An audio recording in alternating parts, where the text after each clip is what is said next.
For 13 races, the 1UP Turbo Truck Series has been battling it out all season long in 2023, and now we are down to just 10 drivers with a shot at the championship. This is the start of the 1UP Turbo Truck Series playoffs, and it all starts right here at the Bristol Motor Speedway for 100 laps around this high-banked half-mile oval that's infamous for a lot of slam-banging short track action, and I'm sure we're going to see plenty of that as this race unfolds. And this is, of course, the first of 7 races to decide a champion in the Turbo Truck Series. And along with me bringing you to coverage this time around is someone who's been there before, who's done it all before. It's your defending Turbo Truck Series champion, Ryan Griffin, with us again. And you know what it's like to get the championship. What do these guys have to do to get it started on the right foot? Simply put, you don't want to make mistakes. You don't want to beat yourself. You don't want to take yourself out of it after race one. You want to come in here, have a top 10 run is ideal, a top 5, even better. And if you can win, you put yourself in a good position for these final remaining races in the playoffs. So yeah, you want to start off on the right foot, which for a track like Bristol, it's going to be a matter of just trying to stay out of the stuff that you can, kind of control your own fate. If something happens to you that's out of your control, obviously there's nothing you can really do about it, but take care of business today. And that's going to be the key here, is just to don't beat yourself, be smart, be safe, and try to come out of here in the best position that you can, which there's only one winner, but everybody's going to try to be that winner here at the end of tonight. Absolutely, and at a place that is notoriously difficult to overtake, it's going to be very critical to get the lead on the opening lap, which for our top 2 is going to be the first and most important goal for this entire race. As we can now bring you the starting lineup for today's 100-lap race. Earl Sear and Francois Chastain take the front row for this race. Sear, a past winner here at Bristol. Can he do it again from pole position? We'll find out in a 100 laps time. Behind these two, though, are 4 drivers that are not racing for a driver's championship. James Ellison in the 31 making another start in the truck series. Elijah Ironhouse makes his first truck start of the season. Jeremy Frey, strong qualifying from him in 5th. And DJ Curtis making his 1UP Racing debut in the 22 for Finguy Saitomi. He starts 6th. But you got Kev Shearer and Nelson Reeves right behind them, and they're going to be desperate to try and get past those 4 to get some much-needed points. Patience is the name of the game here, but is there an opportunity for these guys to strike, to maybe capitalize on a mistake by these front 4?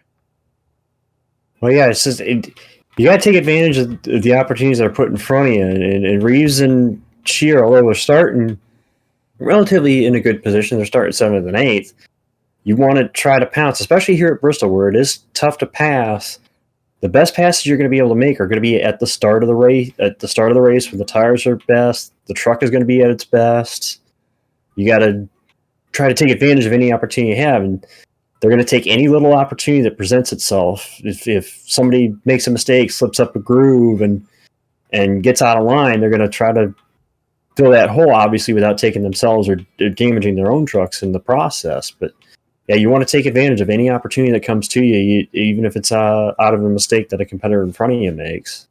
Absolutely. It's going to be a lot of mistakes that need to be avoided for these 10 drivers racing for a championship and the other 29 drivers just looking for another win. So with that being said, we've got all 39 trucks on the racetrack, and we are ready to bring you 100 laps of racing from Bristol. This is the 1UP Turbo Truck Series playoffs, and it all gets started next. Getting ready to get the playoffs underway. Pace truck is off. Sear and Chastain getting us to the green flag. It's in the air. We're underway at Bristol, and Chastain gets the better launch off the line from the outside groove. Ironhouse didn't. He's already falling back. Now he's battling Jeremy Frey for 4th. And Sear, he continues to dice it up with Jeremy Frey. This is going to be a close bid to lead the first lap, but I think Sear's going to get it. Yeah, by about half a truck length, the 3 truck is ahead, truck, not car, is ahead as he comes off turn 2. Go try to still clear, but again, the outside, at least here in these opening laps, going to hang tough with the inside.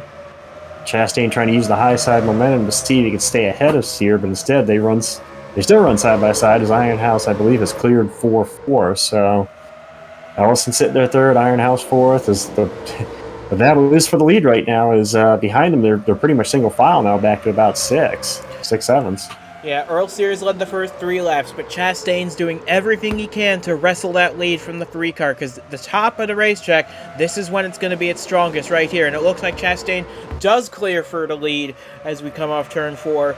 Take the flag now, and Chastain is your leader after 4 laps have been completed. And now Sear files back down into the second position. He's going to try and bump the one back out of the way, see if he can't make a pass there. That was a kind of somewhat of a statement there of Chastain being where he was on the high side, which, it seems like at the start of the race, especially here, isn't normally the preferred lane, yet he got a great start. He stayed with Sear, he kept up with it, and was able to basically take the point away, and right now he is the point man right now out in front. Yep, looking a little further back, we've got pretty much the top 8 single file right now, and a solid start to his one-up career by DJ Curtis. Got from the outside line, got ahead of the 48 truck, and he's now running 5th in this 22, which is in the hunt for the Owners' Championship. He'll be driving this truck the rest of the season. And this is a guy, I'm not saying this just because I'm involved as an FPM driver, but this is a guy we need to keep our eyes on here as we go throughout the rest of this season and as his career develops, because he is a talent, and he's definitely going to be something. He's definitely going to be one to watch in this series throughout the rest of this season and as he goes on in his career, because he's definitely got the talent to come out here and race these guys. Oh, we got trouble in turn 3. We got a crash, and it looks like it's Nathan Stapleton, and the 08 was running at the back. He brings out our first caution of the day on lap number 10. This is going to get everybody single file now, and this is going to reset everybody. We're going to get a restart here soon, but a lot of damage on the back of that number 08 machine. A lot of damage. Hopefully he'll be able to keep going. See what happened here in a second, but again, short track racing, I almost expect it coming into a race like this that you're going to have beating and banging, and incidents are going to happen, and it starts early here, only 10 laps into this event. Yeah, and you see the field here just sorting themselves out, trying to get into their correct positioning here. But Nathan Stapleton, he started this race back in 30th. It'll be interesting to see what caused this incident to bring out our first yellow flag of the evening here. So it looks like Stapleton was running 3 wide top, and that doesn't work at Bristol. You see them all come together in one point. Stapleton, he gets launched up almost into the fence by AF Walsh. That was a lot scarier wreck than I thought it was initially. We said before there's an inside groove and an outside groove, but you really can't go 3 wide here, and it's just a product of trying to do something that this track isn't really made for, and unfortunately, he was the victim. So it looks like he'll be able to continue off the pace, of course, but he will be able to continue in this race, which is good for his chances. It looks like we got another truck with issues. This is the 51 of Arish Sarkar on the pit lane, the Bangladeshi driver, just trying to salvage his season at this point. He's mired deep in the points. He missed a race and is just doing what he can. He's going to fall a lap down here. I'm not sure what the issue is for this 51, but we'll see if he's able to. He should be able to continue. And now that he's fallen a lap down, he just pulls over to let the lead lap cars through. He should, once we get the 1-to-go signal, be right up next to Francois Chastain for the restart, and that could really hurt everyone behind him. Yeah, it could hurt everyone behind him, but for Chastain, the way he did the initial start on that top lane, it may not be necessarily a detriment for Chastain. I mean, you would think a track like Bristol, where the inside is pretty much preferred, if a lap truck's to the inside, that is going to hurt the leader to some extent. But the way Chastain took off, I would not be too surprised if he's able to do what he did the previous restart. So, but I should say on the initial start, we only had the initial start, but coming out of turn 4, rather, think we're still at Daytona. The green flag's back out. We're back underway once again. Yeah, this track's a little bit smaller than Daytona. As Chastain, again, gets around the lap truck on the high side to the lead, and he's got a little bit of company now with that 31 up his back bumper now, as Ellison has actually got around Sear, and Sear is little bit in trouble now. He's got, excuse me, that's Ellison to his inside now. There's a lap truck there behind Chastain that I saw. My bad there. As Ellison now battles here for second. It looks like he may get it here off of 4, possibly. But does Earl Sear have the same kind of truck that Francois Chastain had running the top of the racetrack? It'll be interesting to see, as we got a smoker in the back, and unless my eyes are deceiving me, that's our regular season champion, Brandon Smith. He dominated the regular season, and now he is out of the playoff opener. Wow, and that's, I remember what I said. You can't beat yourself in the opening race, and unfortunately, this was kind of my concern with the King's Motorsports trucks coming into this first playoff race. Is what could they either show up like they did in some strong points this year, or where they could come in as duds? And unfortunately for Brandon Smith, his opening round of the playoff, his opening race of the playoffs is not even going to end about a fifth of the way into the race. That is just tragic for Brandon Smith, who spent so much of the regular season on top of the world. He was leading the points. He hadn't won yet this year, but he'd come close so many times. He was cruising through the regular season. He entered the playoffs third in the points. Now he'll likely be 10th out of 10 as we leave Bristol here tonight. That is Brandon Smith out of the race at Bristol. Tough pill for him to swallow. He's got a big hole he's going to have to dig himself out of next week. And the thing for Smith, and what kind of sucks the most as a driver in that situation, is what could he have done differently? You know, it's not like an accident where you could second guess yourself and say, oh, I could have gone this direction or that direction. It was a mechanical failure, and you know the team is definitely going to be probably going over that truck with a fine-tooth comb during the week to see if they can find out exactly what happened, so they can prevent it from happening later on in the playoffs, or really do them in. But again, it's not the way you want to start your playoffs, you know, having an issue in the first race.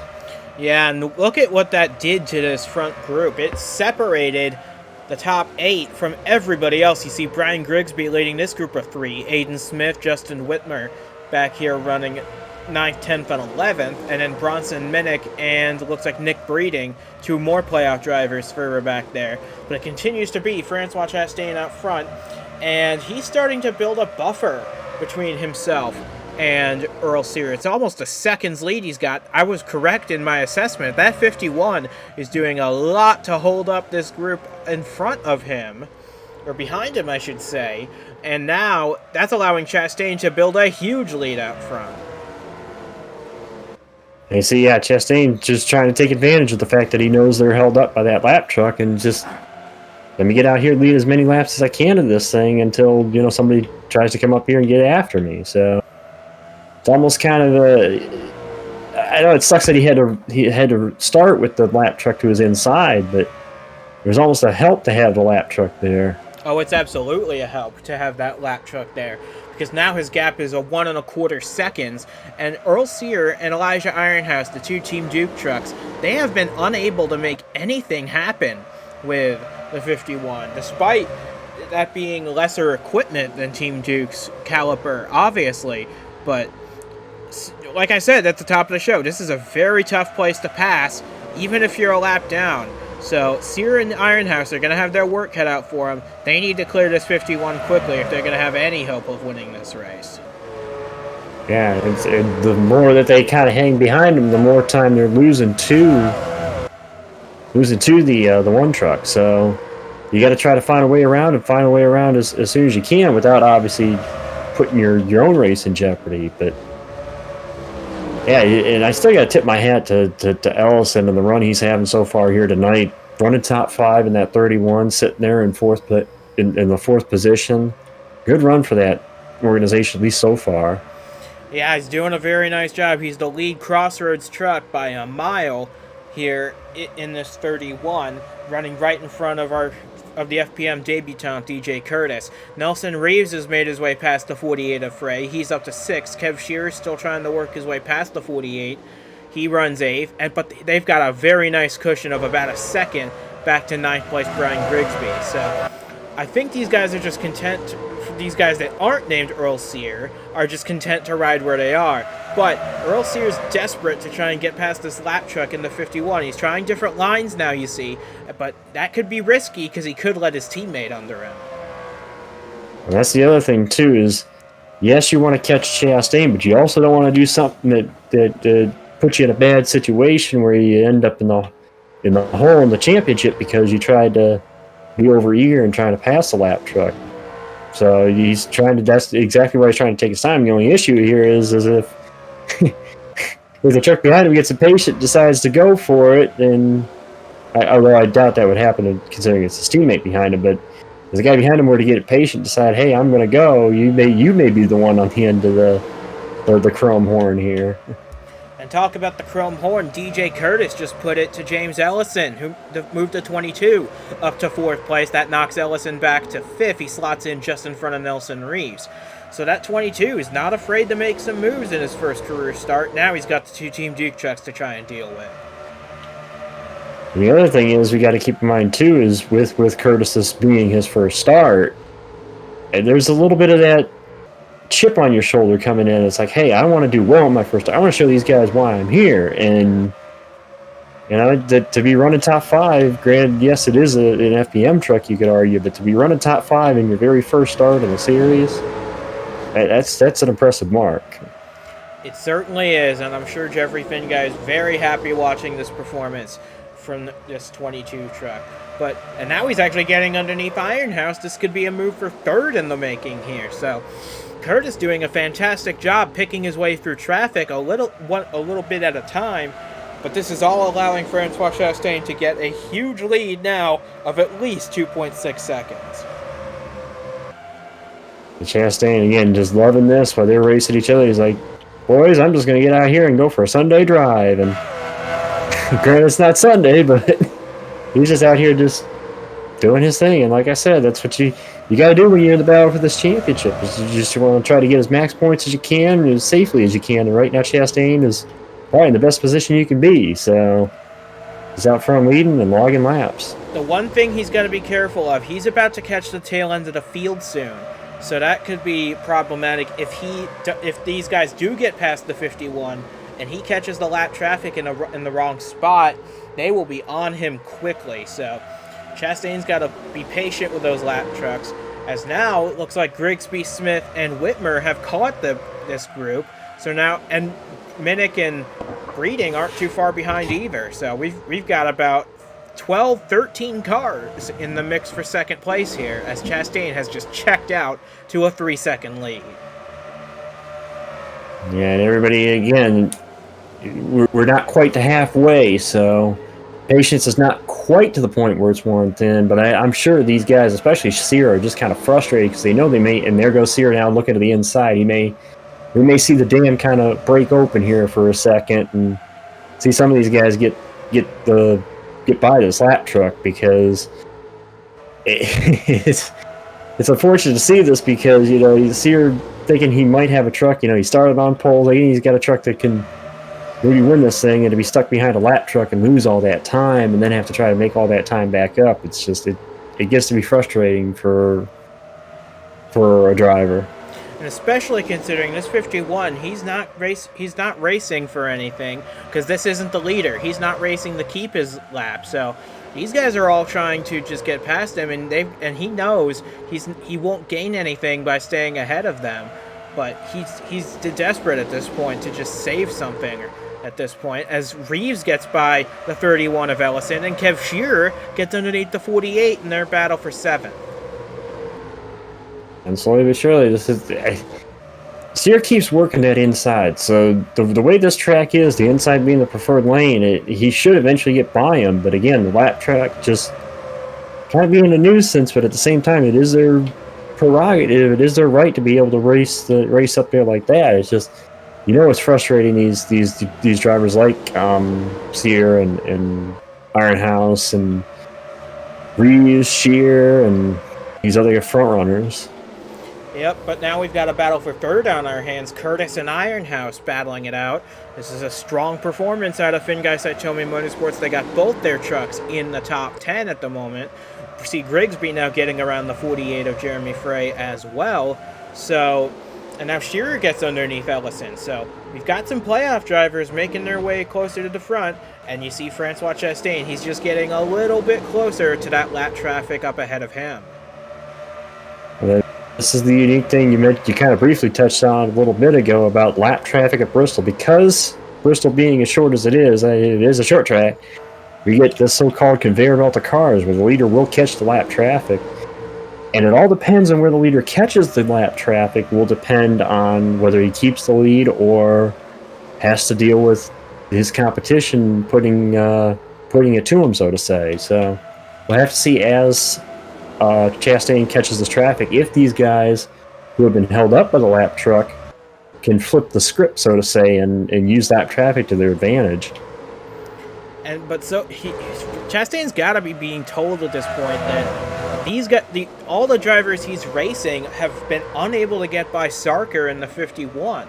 So they might be preaching patience to the one driver at this point, because we're past halfway. We're closing in on 40 laps to go. They're not getting past the 51, so you can afford to take your time with the 27, the 00, and those guys in front of you. You can afford to be slower in getting around them because none of these guys are getting by the 51. Yeah, and right now, Chastain is probably getting ready to maybe send a basket the 51 team's way at the end of this race, it seems, because, just one lap truck. It just shows you how tough it is to pass here. I know we mentioned it the pre-race and how much people want to take care of their stuff so they don't try to tear it up and put themselves in a bad way or in a bad spot. And you get this sort of situation where Chastain's checked out and there's not anybody else really relatively close at the moment. Yeah, so it's just tough. But it looks like DJ Curtis, he's been the most proficient passer in the top 10 so far. He's started 6th, and now he's knocking on the door of 3rd, trying to get by Ironhouse, but the 83 clears once again. So both the 83 and the 22 are in the hunt for the Owners' Championship. This is a very important battle for these teams, even if you don't see them with playoff markings. That's true. Every race, every team has their own agenda. Obviously, the playoff drivers are the ones racing for the championship, the ones that are going to get the most spotlight. But that doesn't mean that these other teams of drivers that don't have something to drive for in these next couple of races. So you just want to continue to show your stuff and put your best pitch out there for next season. And who knows? Maybe an opportunity may open up to a driver that has a decent showing in these final couple of races. And Francois Chastain has now officially caught the tail end of the field. He's caught Grantley King in the 27, Levi Forley, Aguo Zhao directly ahead. This 27's he's got a job to do. He's got to defend with all his might to try and stay on the lead lap. If we get another caution and he stays ahead of that one truck, he gets back in the game. But that also puts the 51 right back into the same position he was on lap 14 of this race when we restarted. And the other thing is that we're going to have to watch too is, Chastain already has clearly clinched is clearly going to lead the most laps in this race. But again, we'll have to see when he catches his lap traffic. Can those guys behind that have been held up by this lap truck this whole time, can they take advantage of it and at least close some of the gap that Chastain has pulled out? Well, let's see what it is at the line this time. It's pretty much stayed the same, give or take 100th of a second. You see Chastain, he's trying to move around a little bit. Go try different lines to see what he can do to get around this 27. The thing about that, though, is the more you try to get high up the racetrack, the slower your lap times are going to be. So and we're at that point in the race now where the tires are falling off, the outside's not as good as it used to be, and now we're just ringing the bottom every lap. So these guys are just doing what they can. Sear and Ironhouse, I am surprised they have not been able to get past this 51 yet. It's been 50 laps, and they still have yet to find even a way past. I'm kind of puzzled by it as you. These are two guys, especially one of them that's racing for the championship, that needs to keep his competitors in sight as much as he can, and they're basically just letting the one at Chastain just drive away. And the gap's now 4 seconds, which granted it was bigger a little bit ago, but it's still a massive lead for a place like Bristol. You see, Shearer has now gotten past Ellison to move up to the 6th position. So Reeves and Shearer, They started 7th and 8th. They've each gained a couple of positions, and Reeves is going to get a top 5 out of this most likely. But it's still not going to be enough because Chastain and Sear are going to jump them both in the points by the time this is all said and done. Yeah, that's the thing. It's fascinating to watch these races because you could one race at a time. Things can change on a race-to-race basis as far as who's hot and who's not. And it looks like Chastain is going to at least start off his playoffs in great standing here. At least looks like he's trying to start off his playoffs with great standing. So. We're looking a little further back. A lot of playoff drivers are having some problems. Samantha Jade in the 25 having some struggles. A non-playoff driver, Jake McMillan, he's a superstar veteran, and he's having trouble in this race, mired back in just inside the top 20. Yadis Terzic in the 8 truck. Bit of a surprise. He and Gutierrez, they're having struggles outside the top 25. So these guys are having their struggles, and this being the first race of the championship hunt, that is really going to dig them into a hole they're probably going to be sitting in with Brandon Smith. Yeah, again, it goes back to what I said at the opening. You just don't beat yourself. Don't get yourself down because you're having a little bit of an off day. Hell, turning a bad day into a good day can sometimes make the difference between winning and losing a championship. So, it may be a mediocre run now, but if they can build off this to get a better run the next week and continue, trying to get the good runs, who knows what may happen. They're not out of it yet, but there's still 6 races to make something happen. This is going to be very interesting now to see what shakes out in the rest of this race. Here comes the 3 underneath the 51. Is this finally the moment he gets around to start chasing after Chastain? It doesn't look like it. That's a surprise. And it's just as surprising. I'm at a loss for words. We formed a train of about 14 trucks trying to get by this 51, and none of them have been able to do it so far. And like I said, so far there's only one truck that's been able to get around the 51, and it is the truck that made that outside move on the start of the race to try to take the point away, and Chastain has pretty much held that point since he took it away, and even through the restart, he held it through that, and just literally on a Sunday drive. He's led 76 laps so far already as Francois Chastain, and unless things go catastrophically wrong, he's set to lead the last 20 as well. So it's just a matter of time, I guess. But Earl Sear is not giving up. He's trying to get underneath the 51 using every bit of his racing power, but it's just not enough for him. He settles back in right behind R. Sarker in the 51. We don't talk about this 51 very much because it often runs at the tail of the field. However, while it's still running at the tail of the field now, this is some great time for this 51 to get some exposure, albeit probably not in the way he was hoping for. Yeah, absolutely not in the way he was hoping for. And I'm sure right now, if you ask him, he's like, I wouldn't want the exposure through this, but you see, the thing is, and I keep seeing Sear run in the bottom. It's almost as if the the 51 just has enough pace on the high lane to be able to hold off the 3, and that's what's basically caused the backup behind him. Is there's not a lane for anybody to get through, and Chastain's up here all by himself. Granted, he's run into his own little lap truck here that's kind of holding them up, but not enough to really for the rest of them to cut into the advantage he has. Yeah, I'm pretty sure they're telling him, you don't need to pass this 27, just hang around with him, because no one's getting past that 51. This is I guess an impressive showing by that 51 truck to keep as many good trucks as those are behind him this long, but yeah, like I said, pretty sure they were hoping for better in this race, but who knows, if that 51 hadn't had their issue under the first caution, we might not be in this position at all. Well, yeah, that's the interesting thing with the truck where it is a lap down, and we've been watching, obviously, comparing his pace with the rest of the leaders. He really has. It's not as if he's been like significant slow in holding up the leaders. It's just he's just a little, maybe a hair slower than the truck behind him. But the problem. It's just a matter of time, I guess, before this one truck makes his way back. into championship form. We just need to figure. We're coming to 11 laps to go at the line, and at this stage, we're just watching and waiting to see what is going to happen with this one truck. Can he pull it off, or will something crazy happen in the later stages? We'll find out, because we're coming to 10 laps to go this time. It's funny you say that, because I remember I was here for a Superstar race, I think it was last year, that had a dominant situation like this. The guy out front dominating the race.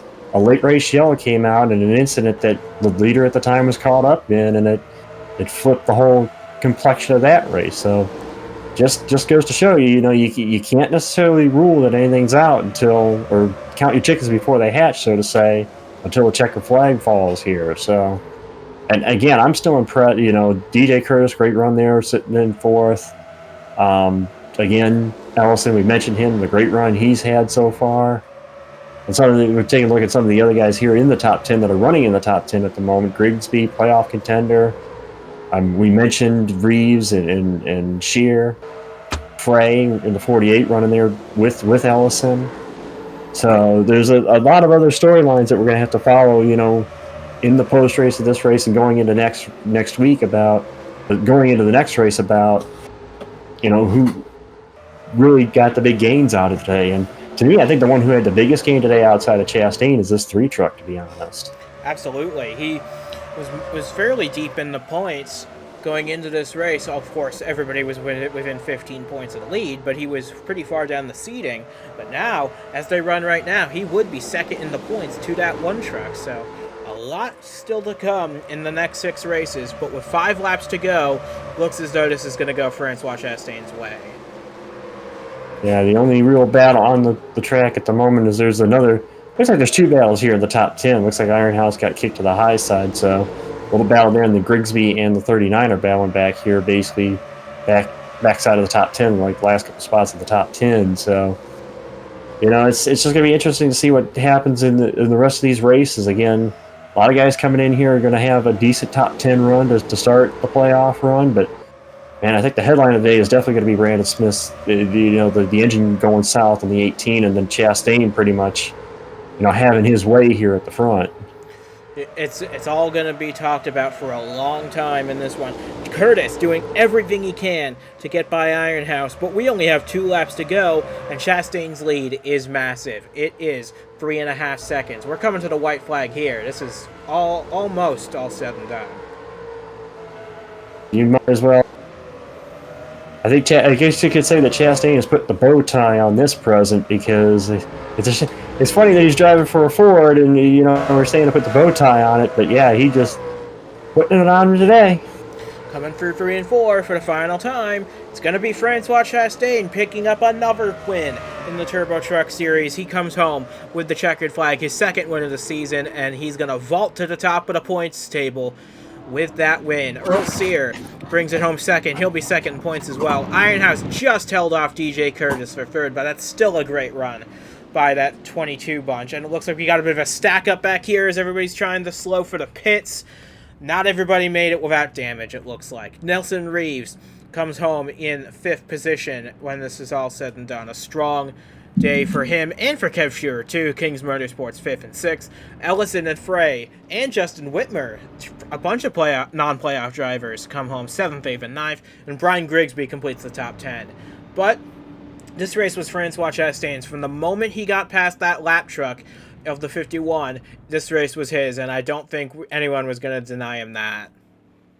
Yeah, I mean, the one team showed up today. They again, I said in the opening, we were going to see who was going to show up today and who was going to make that exclamation point. Like, you're gonna to the competition, like, you're going to have to go through me to win this championship. And I think Chastain pretty much made that statement today and say, hey, if you want to win this title, you're going to have to go through us. And, and I tip my hat again to the 3 team, who I thought has been a little, I felt like they needed to show up when these playoffs started and make a statement that, hey, we're not dead, we're still here. And they did it today. Granted, they probably would have wanted to compete more and give Chastain a battle for that win, but I'm sure they'll gladly take a second coming out of here and putting themselves in good standing for the rest of the playoff run here.